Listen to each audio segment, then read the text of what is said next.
Сәлем достар, сіздермен Айзада сиыр етінен котлет жасайтын боламыз. 500 грамм фаршқа 1 дана картопты кішкентай теркінің тор көзінен және 1 дана жуаны үлкен теркінің тор көзінен өткізіп алдыңыздар.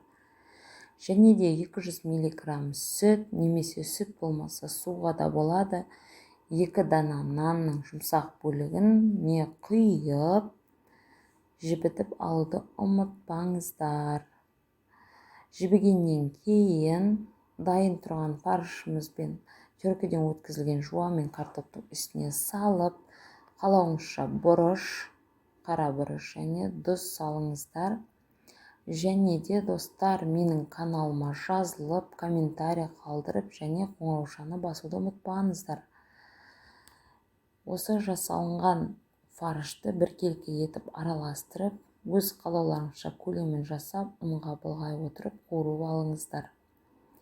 Одан кейін бір жуа, бір морковты теркі тор көздерінен өткізіп, томатты сулы етіп бұқтырыңыздар. Сонда осындай керемет, өте дәмді котлет шығатын болады. Ас болсын.